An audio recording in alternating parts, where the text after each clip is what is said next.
Assalamualaikum warahmatullahi wabarakatuh. Perkenalkan, nama saya Ijang Jakaria dari Prodi PGSD semester 5 Universitas Salim Sanusi PUI Bandung. Di sini saya akan mempresentasikan tentang dinamika kebangsaan Indonesia untuk memenuhi tugas mata kuliah pendidikan PKN di SD. Dosen pengampu Lisda Repianti MPD. Langsung aja. Bismillahirrahmanirrahim.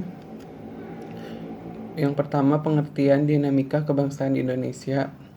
Dinamika adalah suatu yang mengandung arti tenaga, kekuatan, selalu bergerak, berkembang, dan dapat menyesuaikan diri secara memadai terhadap keadaan.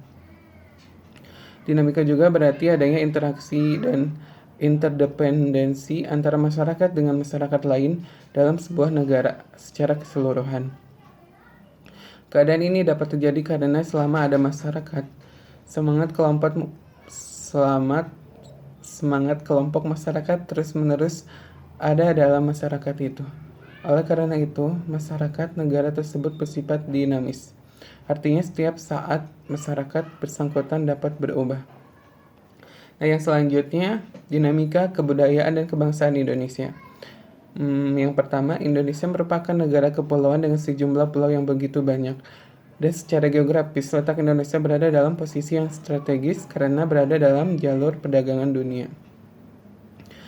Dan disadari atau tidak bahwa dengan masuknya para pedagang asing ke Indonesia pastilah mampu membawa suatu perubahan di Indonesia.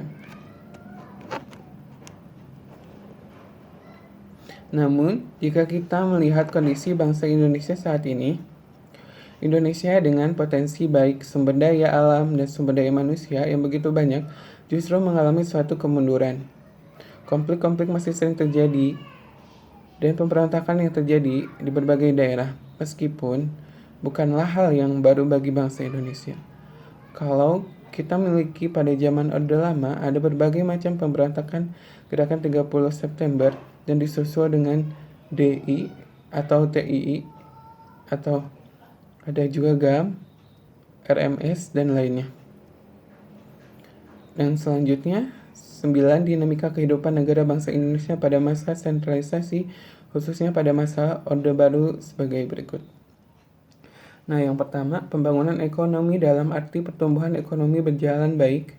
Pemerintah Orde Baru berhasil memperbaiki suatu ekonomi dari keterpurukan pada akhir masa Orde Lama, ditandai dengan pertumbuhan ekonomi yang pesat, menaikkan pendapatan per kapita penduduk, menurun angka kemiskinan secara berarti.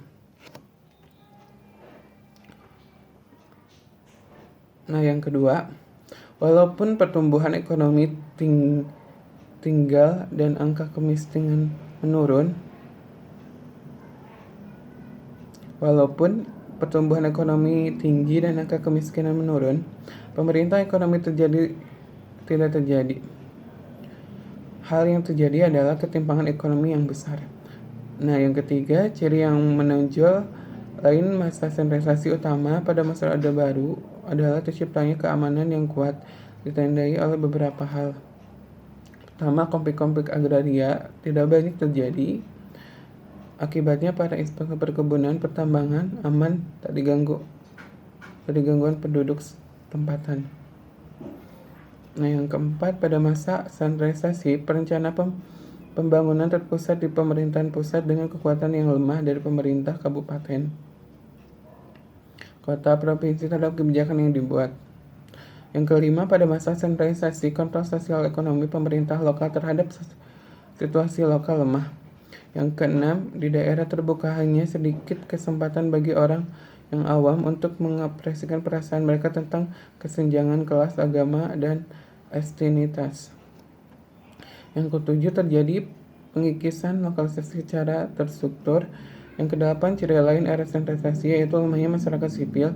Yang kesembilan, ciri yang lain adalah pekerjaan aparatur pemerintah berkualitas rendah pada masa itu. Muncullah sinyal elemen bahwa pekerja aparatur pemerintah ABS asal Bapak senang, yang berarti pekerjaan dilakukan untuk memuaskan atasan bukan rakyat sebagai orang yang dilayani. Sekian presentasi dari saya. Terima kasih atas segala perhatiannya. Mohon maaf atas segala kekurangannya. Wassalamualaikum warahmatullahi wabarakatuh.